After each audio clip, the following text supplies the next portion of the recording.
दोस्तों, आज की यह सच्ची घटना है मध्य प्रदेश के एक छोटे से शहर देवास की, जहां पर डीएसपी साहब कैदी बनकर जेल में पहुंचे और वहां पर दरोगा ने उन्हें थप्पड़ मारकर शौचालय साफ करवाया। उसके बाद डीएसपी साहब ने जो किया उसे सुनकर आप भी हैरान हो जाएंगे, क्योंकि दोस्तों यह घटना कोई साधारण घटना नहीं थी। इस घटना की शुरुआत होती है साहिल नाम के एक मुस्लिम बच्चे से। दोस्तों, जेल एक ऐसी जगह है जिसका नाम सुनकर अच्छे अच्छों के पसीने आ जाते हैं। साहिल एक चाय की टपरी पर चाय के गिलास धोने का काम करता था। साहिल के माता पिता बहुत गरीब थे और वह इतने सक्षम नहीं थे कि वह साहिल को किसी अच्छे स्कूल में पढ़ा सके। इसलिए साहिल चाय की टपरी पर ग्लास धोकर अपने माता पिता की सेवा करता था और घर चलाता था। दोस्तों, एक दिन हुआ यह था कि साहिल जिस टपरी पर काम करता था उसके मालिक ने साहिल के ऊपर पैसे चुराने का झूठा आरोप लगा दिया था। पीछे की सच्चाई कुछ और ही थी।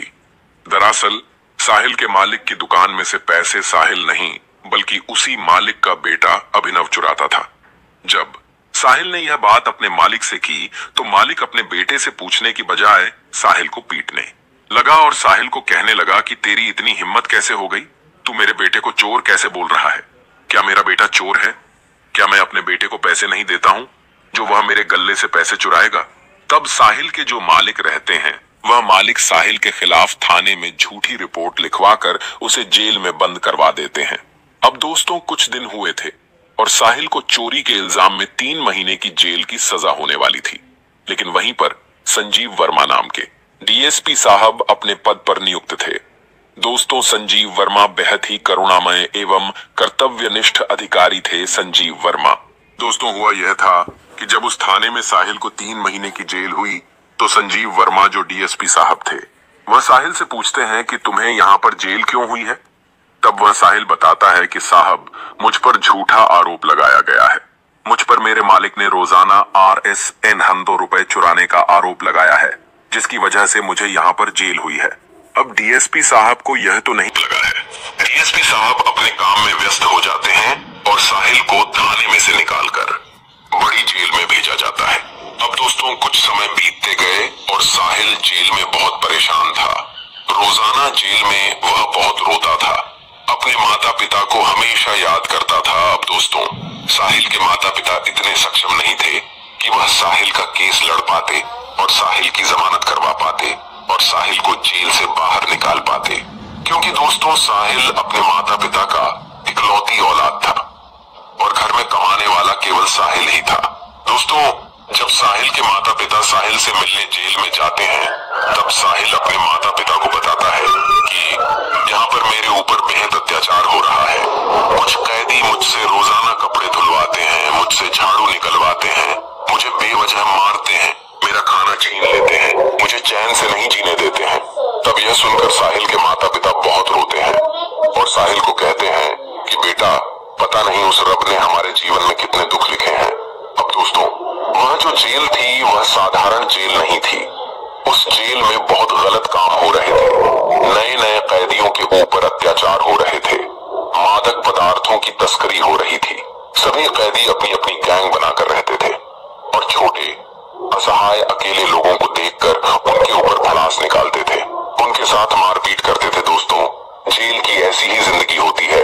अब जब यह सब कुछ साहिल के माता पिता ने साहिल से सुना तब साहिल के माता पिता उस थाने में जाकर बोलते हैं कि साहब, मेरे बेटे के ऊपर जेल में बहुत अत्याचार हो रहे हैं, मेरे बेटे को मारा जा रहा है।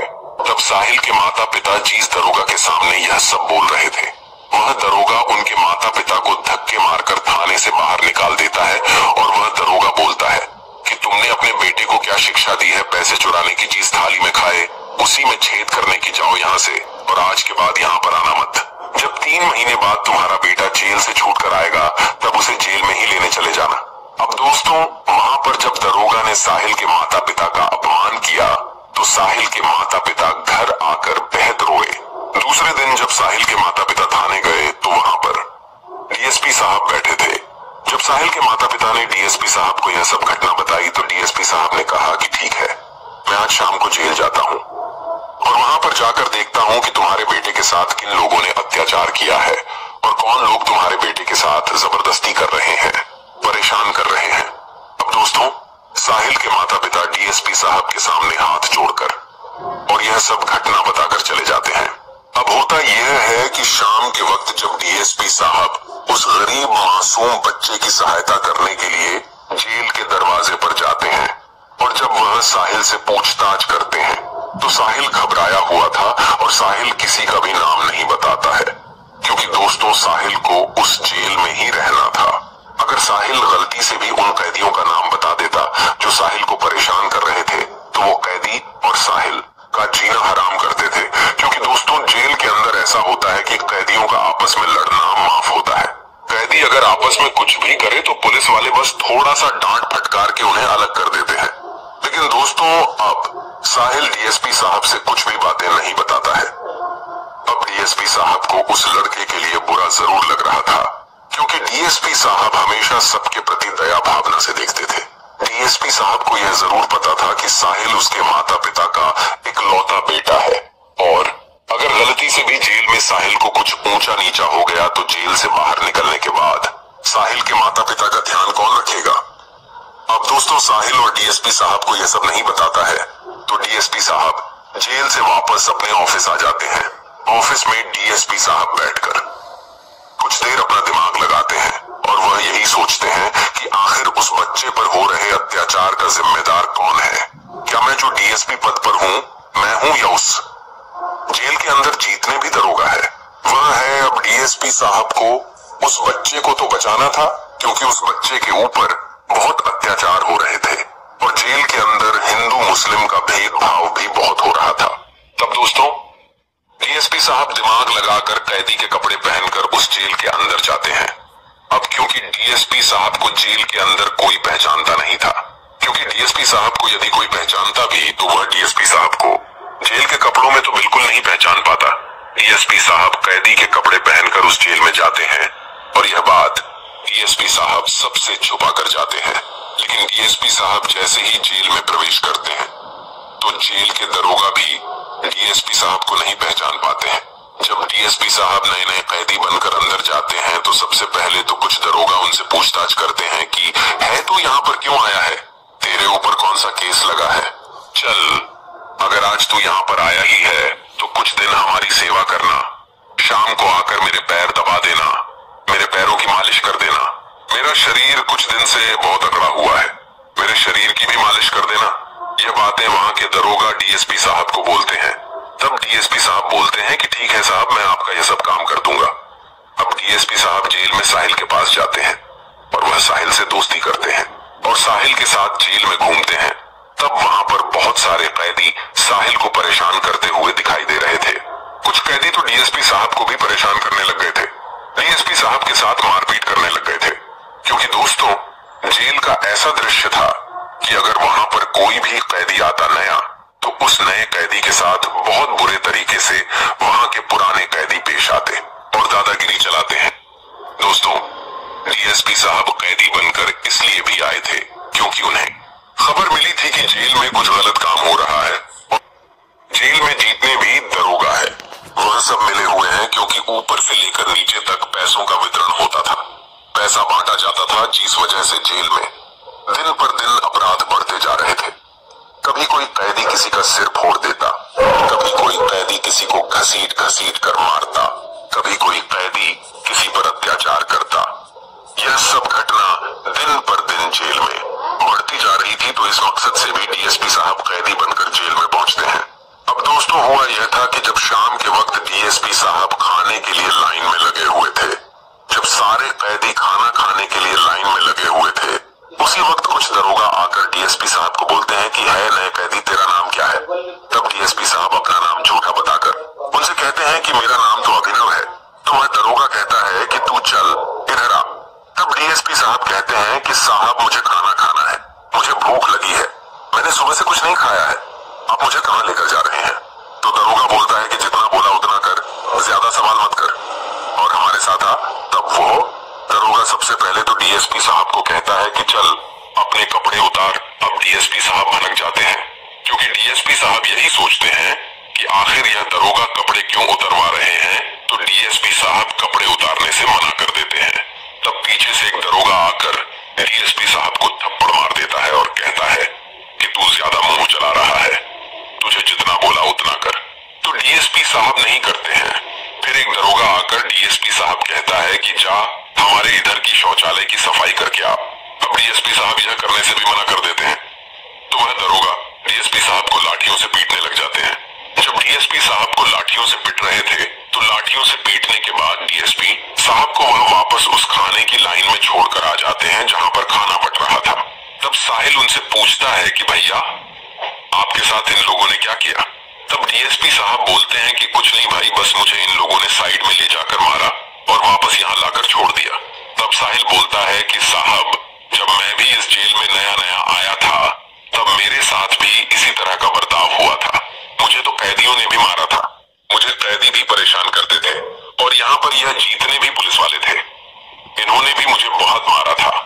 अब यह सब सुनकर डीएसपी साहब का खून और खोलता है, क्योंकि दोस्तों इस जेल में ऐसा हो रहा था कि जो लोग गलत कर रहे थे उनके साथ पुलिस वाले कुछ नहीं करते, उन्हें और छूट देते, उन्हें और बढ़ावा देते। लेकिन जो सीधे साधे साधारण लोग थे उनके ऊपर जेल के जितने भी दरोगा थे वह बेहद बुरा बर्ताव करते, अत्याचार करते, उनके ऊपर तरह तरह के परीक्षण करते। अब जब डीएसपी साहब ने जेल की यह हालत देखी तब डीएसपी साहब मन ही मन बहुत उदास हुए, क्योंकि दोस्तों जेल में सिर्फ जरूरी नहीं कि आपराधिक लोग ही थे, उस जेल के अंदर कुछ लोग ऐसे भी थे जिनके ऊपर झूठे केस लगाए गए, जो झूठे केस में कई सालों से जेल में सड़ रहे थे और वह इसलिए सड़ रहे थे क्योंकि उनका परिवार इतना सक्षम नहीं था कि वह केस लड़ सके। दोस्तों आज भी भारत के जेल में न जाने कितने लोग हैं जो बेकसूर हैं, जिनके ऊपर गलत इल्जाम लगाए गए लेकिन उसके बावजूद भी उनको सजा मिल रही है और जितने भी अपराधी थे जो सच साबित हुए थे वह बाहर ही घूम रहे हैं। हमारे देश की कानून व्यवस्था आज भी इतनी कच्ची है कि कभी भी बिना निष्पक्ष जांच किए कई बार सही लोगों को जेल हो जाती है और बुरे लोग बाहर घूमते हैं। अब दोस्तों डीएसपी साहब जब यह सब दृश्य देखते हैं तो डीएसपी साहब मायूस हो जाते हैं और डीएसपी साहब खाना छोड़कर पुनः उन दरोगाओं के पास जाते हैं और बोलते हैं कि आज तो तुम्हारी शामत आई है, आज तुमने जिस कैदी को मारा है वह कैदी कौन है? जब तुम ये जानोगे तो तुम अभी मेरे पैर में गिड़गिड़ाने लगोगे। तो वहां जितने भी दरोगा थे वह डीएसपी साहब को बोलते हैं कि हे कहीं का प्रधानमंत्री है क्या तू, या कहीं का मुख्यमंत्री है जो ऐसी बातें कर रहा है, चल जा यहाँ से वरना एक बार फिर से पिटाई कर देंगे। तब डीएसपी साहब वहां पर जोर जोर से हंसने लगते हैं और डीएसपी साहब उस जेल के जो मुख्य अधिकारी थे जिनके अंदर सारे दरोगा जेल के काम करते थे उस मुख्य अधिकारी को बुलाया और जैसे ही उस मुख्य अधिकारी को डीएसपी साहब ने अपनी असली पहचान बताई तब यह दृश्य देखकर वहां जितने भी दरोगा थे, जितने भी कैदी थे वह घबरा गए थे, क्योंकि उन दरोगाओं और कैदी सबको यह पता था कि हमने जिस इंसान के ऊपर गलत बर्ताव किया है, गलत चीजें की है, मारपीट की है, वह कोई साधारण इंसान नहीं था, वह डीएसपी साहब था। अब डीएसपी साहब जब अपना असली रूप उन सबको बताते हैं तो सब लोग डीएसपी साहब के पैरों में गिड़गिड़ाने लगते हैं और जितने भी दरोगा थे वह सब घुटने के बल बैठकर डीएसपी साहब से माफी मांगने लगते हैं कि साहब मुझे माफ कर दो, मुझे नहीं पता था कि आप डीएसपी साहब हैं। अगर कोई हमें बता देता कि आप डीएसपी साहब हैं तो हम आपके लिए यहाँ पर बहुत अच्छी व्यवस्था रखते हैं, आपके लिए रोजाना बाहर से खाना मंगवाते हैं, आपके लिए टीवी वाला रूम आपको देते हैं जिसमें रूम पंखा और फ्रिज सब कुछ हो। तब डीएसपी साहब बोलते हैं कि मैं यहाँ पर कोई अपराध करके अंदर नहीं आया हूँ, मैं कोई क्राइम करके अंदर नहीं आया हूँ, मैं यहाँ पर सिर्फ इसलिए आया हूँ क्योंकि मुझे खबर मिली थी कि जेल में कुछ काले काम हो रहे हैं, जेल के अंदर लोगों पर अत्याचार हो रहे हैं, जेल के अंदर नए नए कैदियों के ऊपर मारपीट और गलत तरीके से उनके साथ बर्ताव करने की सूचना मुझे मिली थी, इसलिए मैं यह सब चीज अपनी आंखों से देखने आया था और रंगे हाथों सबको पकड़ने आया था। तब वहां पर जितने भी दरोगा थे वह सब दरोगा डीएसपी साहब से माफी मांगते हैं और जेल का अधिकारी भी डीएसपी साहब से माफी मांगने लगता है कि साहब हम सबको माफ कर दो, हमें नहीं पता था कि आप डीएसपी साहब हो। तब डीएसपी साहब बोलते हैं कि आखिर तुम चाहते क्या हो? यहाँ पर लोग सुधारने आते हैं, हमारा मुख्य उद्देश्य जेल बनाने का यही है कि लोगों को समझ आए कि बाहर की जिंदगी और जेल की जिंदगी क्या होती है और बाहर जाने के बाद लोग अपने जीवन को कैसे जिए। लेकिन यहाँ पर तुम ही बुराइयों को बढ़ावा दे रहे हो, जेल में सारे कैदियों के साथ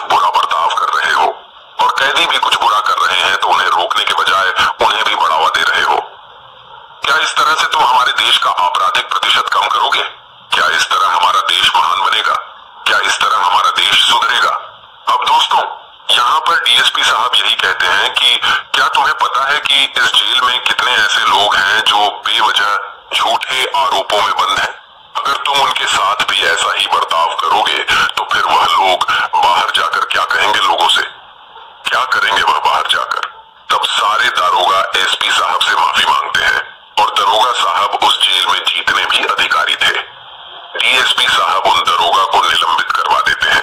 जेल के अधिकारियों को भी निलंबित करवा देते हैं, क्योंकि उस जेल के अंदर का माहौल खराब करने वाले कैदी नहीं बल्कि वह सभी दरोगा थे जो बुरे कामों को बढ़ावा दे रहे थे, बुरे कामों को सपोर्ट कर रहे थे। दोस्तों, अब डीएसपी साहब के साथ जो साहिल था, वह साहिल डीएसपी साहब को सलाम करने लगता है कि साहब, अगर आप आज जेल में नहीं आते तो पता नहीं मेरे जैसे मासूम और सीधे कैदियों की क्या हालत होती, क्योंकि डीएसपी साहब को यह तो पता था कि साहिल गुनहगार नहीं है, साहिल को झूठे आरोपों में फंसाया गया है। क्योंकि जब डीएसपी साहब जेल के अंदर कैदी बनकर आ रहे थे, तब डीएसपी साहब उस चाय की टपरी के मालिक के बेटे अभिनव से मिलकर आ रहे थे और अभिनव ने यह सच्चाई भी बता दी थी कि पिताजी के गले से पैसे साहिल नहीं बल्कि मैं चुराता था। क्यों? तो कहते हैं ना कि भगवान किसी न किसी रूप में आकर मदद कर ही देता है। साहिल के लिए डीएसपी साहब भी उसके रब बनकर गए थे और न जाने साहिल जैसे जितने भी लोग थे उस जेल में, वह भी डीएसपी साहब को नतमस्तक होकर प्रणाम करने लगे। अब दोस्त, आप यही सोच रहे होंगे कि जब जेल में बहुत सारे सरल और बिना अपराध के कैदी है तो डीएसपी साहब उनको रिहा क्यों नहीं करवाते? दोस्तों, ऐसा बहुत मुश्किल है, क्योंकि उन लोगों के खिलाफ जो सबूत चाहिए रहते हैं, कई बार वह सबूत नहीं मिल पाते हैं, जिसकी वजह से ऐसे लोगों को बिना किसी क्राइम के जेल में रहना पड़ता है। दोस्तों, यह सच्ची घटना आपको कैसी लगी? अगर ये घटना अच्छी लगी हो तो दोस्तों चैनल को सब्सक्राइब, वीडियो को लाइक और कमेंट जरूर करें। कमेंट करके जरूर बताएं कि आपको इस घटना से क्या सीख मिली और आपको ये घटना कैसी लगी।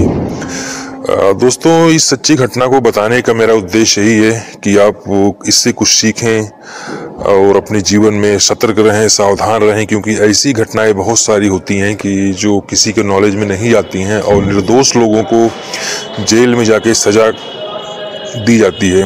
तो दोस्तों, आपको इन सब चीज़ों को ध्यान देना है कि कोई भी निर्दोष कहीं भी अगर फंसे, जो भी हो सकता है आपसे, आपको करना चाहिए। इसी के साथ दोस्तों, जय हिंद, जय भारत।